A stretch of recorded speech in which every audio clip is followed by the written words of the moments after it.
Good morning everyone, स्वागत है आप सभी का सक्सेस पॉइंट इंडिया चैनल के इस जीके क्विज कार्यक्रम में।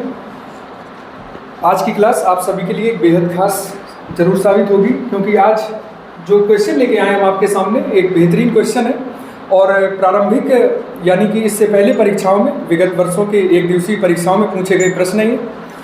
तो बिना किसी विलंब और बिना किसी देरी के प्रारंभ करते हैं आज की इस क्लास को। और आज की इस क्लास में आपके सामने पहला क्वेश्चन है कि अलकनंदा और मंदाकिनी नदी के संगम स्थल को क्या कहते हैं। ऑप्शन है आपके सामने, देखिएगा, विष्णुप्रयाग, देवप्रयाग, कर्णप्रयाग या फिर रुद्रप्रयाग। इन चारों में से कौन सा ऑप्शन सही है, सभी लोग कमेंट करिएगा इसका। और बात करें प्यारे अभ्यर्थियों सही आंसर की, तो सही आंसर है आपका रुद्रप्रयाग, यानी कि रुद्रप्रयाग। डी ऑप्शन आपका बिल्कुल सही होगा यहाँ पे, यानी अलकनंदा और मंदाकिनी नदी के संगम स्थल को हम रुद्रप्रयाग के नाम से जानते हैं। प्यारे अभ्यर्थियों, बात करें विष्णुप्रयाग की, तो विष्णुप्रयाग होता है अलकनंदा और धौली गंगा के संगम। अलकनंदा और धौली गंगा नदी का जो संगम स्थल है वो आपका विष्णुप्रयाग कहलाता है। अलकनंदा और भागीरथी नदी का जो संगम है वो देवप्रयाग के नाम से जानते हैं उसे हम। कर्णप्रयाग जो आपका है, कर्णप्रयाग आपका अलकनंदा और पिंडर नदियों का संगम है जो कर्णप्रयाग के नाम से जानते हैं प्यारे अभ्यर्थी। और बात करें रुद्रप्रयाग की, तो देखिए भगवान शिव के नाम पर और उनके एक रूप के, भगवान शिव का जो एक रूप है जिसे रुद्र के नाम से जानते हैं, इस रुद्र के नाम पर नामकरण किया गया है, जो कि विशेष धार्मिक महत्व को भी दर्शाता है। क्लियर हुआ प्यारे अभ्यर्थियों? चलते हैं आज के अगले क्वेश्चन की ओर। और अगला क्वेश्चन है कि मानव शरीर का कौन सा अंग इंसुलिन का उत्पादन करता है। मतलब कौन सा अंग है मानव शरीर का जो इंसुलिन का उत्पादन करता है प्यारे अभ्यर्थियों? ऑप्शन है आपके सामने, देखिए, यकृत है, अग्न्याशय है, प्लीहा है या फिर पित्ताशय।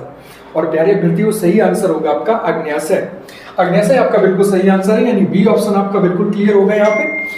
प्यारे अभ्यर्थियों बात करें तो देखिए यह जो अग्न्याशयी रस का उत्पादन करता है जिसे हम इंसुलिन के नाम से भी जानते हैं, साथ ही साथ पता है ये विशिष्ट हार्मोन का भी उत्पादन करता है। जैसे आपके इंसुलिन की ही अगर हम बात करें तो इंसुलिन और ग्लूकेगॉन जो है ये शरीर में रक्त शर्करा के नियमन में केंद्रीय भूमिका निभाते हैं। यानी जो आपका ब्लड शुगर है, यानी जो रक्त शर्करा है, इसके नियमन में ये क्या करेंगे, केंद्रीय भूमिका निभाते हैं आपका इंसुलिन और ग्लूकेगॉन आपस में मिलकर के। क्लियर हुआ? अगले क्वेश्चन की ओर चले। और अगला क्वेश्चन है आपके सामने, एनटीपीसी 2021 में पूछा गया कि जल किस प्रकार का संसाधन है। यह प्रश्न पूछा गया था रेलवे परीक्षा एनटीपीसी 2021 में। अजैविक, गैर चक्रीय, चक्रीय या फिर गैर नवीकरणीय, कौन सा आंसर सही है? यानी कि कहने का अभिप्राय है कि जल किस प्रकार का संसाधन है प्यारे अभ्यर्थियों, और सही उत्तर है आपका चक्रीय। चक्रीय आपका बिल्कुल सही उत्तर होगा, सी ऑप्शन क्लियर है यहाँ पे। चक्रीय का मतलब होगा प्यारे अभ्यर्थियों की पुनर्चक्रण योग्य जो संसाधन है ये ऐसे संसाधन होते हैं जिन्हें कितनी भी बार बनाया जा सकता है। कहने का अभिप्राय ऐसा है कि देखिए जैसे हमने कहा कि जल एक हमारा चक्रीय संसाधन हो गया, तो जल जो चक्रीय संसाधन है ये नदियों और सागरों से ये क्या होता है, एक प्रकार से वाष्पित होकर, सबसे पहले ये वाष्पित होता है, वाष्पित होकर के ये संघनित होकर के बादल बनता है और बादल बन करके ये वर्षण के माध्यम से एक बार फिर से पृथ्वी पर आता है। क्लियर हुआ? तो ये एक जो चक्रीय जो संरचना बनती गई साइक्लिंग, ये आपका जल जो है, जल आपका चक्रीय संसाधन कहलाएगा। क्लियर हुआ?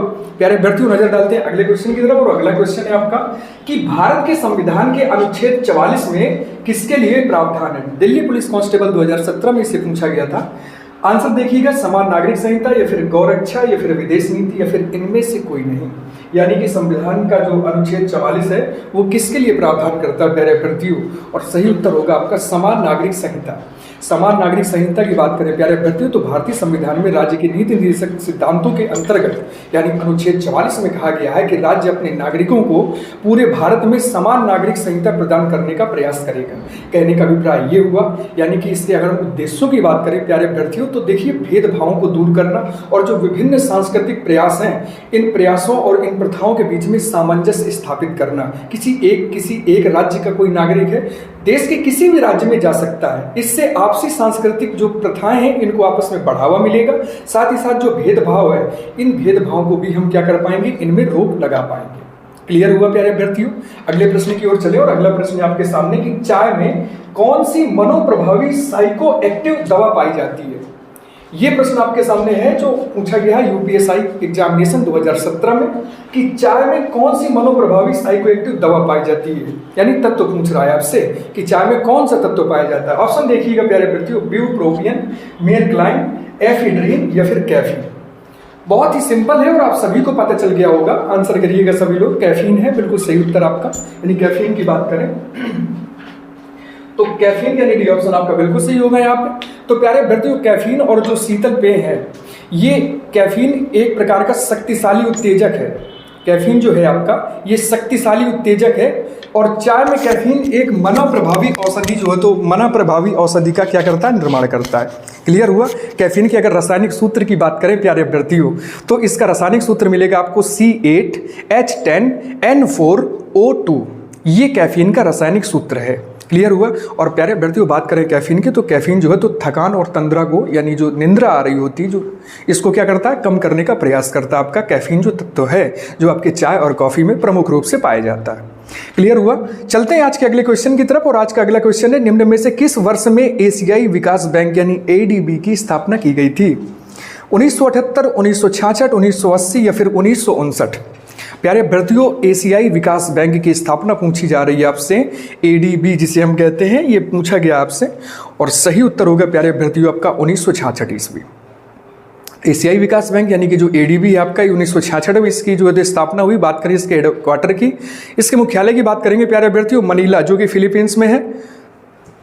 वर्तमान में प्यारे अभ्यर्थियों इस ADB में 68 सदस्यों की संख्या पाई गई है। साथ ही साथ वर्तमान में अगर इसके अध्यक्ष की बात करें तो वर्तमान में इसके अध्यक्ष मिलेंगे आपको मामत्सुगु आसाकावा, इसके वर्तमान में अध्यक्ष हैं। ADB की बात करें प्यारे अभ्यर्थियों इसके उद्देश्यों की, तो देखिए सामाजिक विकास संगठन है एक विशेष प्रकार का, जो कि समावेशी आर्थिक विकास और साथ ही साथ आपके पर्यावरण संरक्षण को लेकर के और एशियाई क्षेत्र में गरीबी को कम करने के लिए समर्पित किया गया 1966 में, जिसका आपका मतलब मुख्यालय मिलेगा मनीला यानी फिलीपींस में। क्लियर हुआ। 1966 में इसकी स्थापना हुई थी। प्यारे अभ्यर्थियों चलते हैं अगले 7वें क्वेश्चन की तरफ, जो कि RO 2019 में पूछा गया आपसे कि भारत सरकार द्वारा राष्ट्रीय हरित अधिकरण NGT का प्यारे अभ्यर्थियों फुल फॉर्म की बात करें तो नेशनल ग्रीन ट्रिब्यूनल जो होता है, तो भारत सरकार द्वारा राष्ट्रीय हरित अधिकरण की स्थापना किस सन में की गई? 2007, 8, 9 या फिर 2010?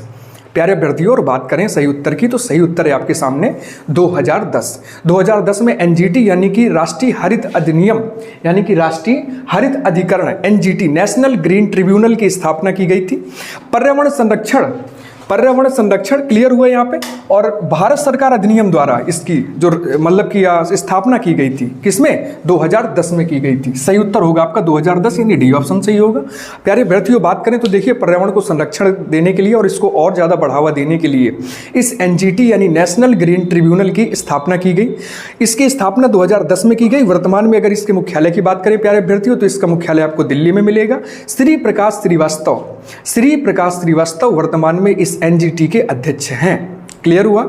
चलते हैं अगले प्रश्न की तरफ, और अगला प्रश्न है कि राष्ट्रपति द्वारा राज्यसभा में कितने सदस्यों को नॉमिनेट किया जा सकता है? यह पूछा गया है रेवेन्यू इंस्पेक्टर 2016 के एग्जामिनेशंस में। 10, 22, 12 या फिर 9? कितने सदस्यों को राष्ट्रपति राज्यसभा के लिए नॉमिनेट कर सकता है प्यारे अभ्यर्थियों? और सही उत्तर है आपका 12, यानी 12 सदस्यों को राष्ट्रपति राज्यसभा के लिए क्या कर सकता है? नामित कर सकता है, नॉमिनेट कर सकता है। यह नॉमिनेट कर सकता है भारतीय राष्ट्रीय संविधान के अनुच्छेद 80 के तहत। राज्यसभा में 12 ऐसे व्यक्तियों को राष्ट्रपति मनोनीत कर सकता है जो कि साहित्य, विज्ञान, कला और खेल आदि से क्या करते हैं? अनुभव रखते हैं। ऐसे 12 सदस्यों को राष्ट्रपति राज्यसभा के लिए नॉमिनेट कर सकता है। क्लियर हुआ। चलते हैं अगले प्रश्न की तरफ, और अगला प्रश्न है आपके सामने कि हाल ही में इदसिसा नोंगरांग को किस राज्य की पहली महिला महानिदेशक नियुक्त किया गया? प्यारे अभ्यर्थियों इसको जरूर मेंशन करिएगा अपने नोट्स में।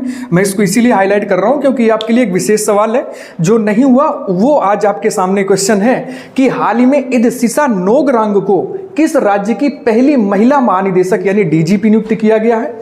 और प्यारे अभ्यर्थियों सही उत्तर होगा आपका मेघालय।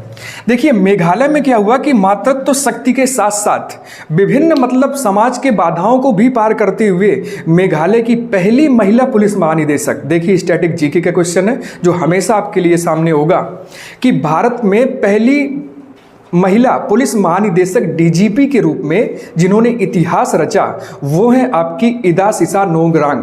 क्लियर हुआ। इन्होंने हाल ही में अगर बात करें तो 19 मई को लज्जाराम विश्नोई की जगह ली है। लज्जाराम विश्नोई जो कि पहले जो है तो मेघालय के पूर्व पुलिस महानिदेशक थे, DGP थे, उनके सेवानिवृत्ति के उपरांत इदासिसा नोंगरांग ने भारत की पहली महिला बतौर एक महानिदेशक अपनी क्या है जगह ली है। यहां तक क्लियर हुआ प्यारे अभ्यर्थियों।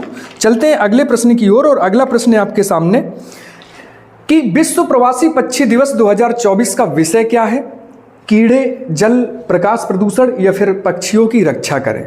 कौन सा सही उत्तर है प्यारे अभ्यर्थियों? इसका एक बार आप सभी लोग इसका स्क्रीनशॉट जरूर लीजिएगा और इसके नोट से जरूर मेंशन करिएगा। और विश्व प्रवासी पक्षी दिवस की प्यारे अभ्यर्थियों बात करें तो देखिए 11 मई और 12 अक्टूबर को एक वैश्विक अभियान चलाया जाता है भारत सरकार द्वारा। भारत की अगर हम बात करें तो भारत सरकार द्वारा इसका एक विशेष अभियान चलाया जाता है विश्व प्रवासी पक्षी दिवस का। और हाल ही में 11 मई को जो विश्व प्रवासी पक्षी दिवस मनाया गया है, इसका जो विषय है यानी इसकी जो थीम है वो सही उत्तर है आपके सामने कीड़े। ए ऑप्शन आपका बिल्कुल सही है, यानी कीड़ों को लेकर के जो विषय बनाया गया विश्व प्रवासी पक्षी दिवस। क्लियर हुआ? ये जो थीम है पक्षियों के लिए कीड़ों के महत्व को क्या करती है? रेखांकित करती है, यानी जोर डालती है। प्यारे अभ्यर्थियों, आज के इस क्विज को यहीं पे समाप्त करते हैं। मिलते हैं आपसे कल बिल्कुल इसी समय इसी क्लास में। तब तक के लिए नमस्कार, धन्यवाद, जय हिंद।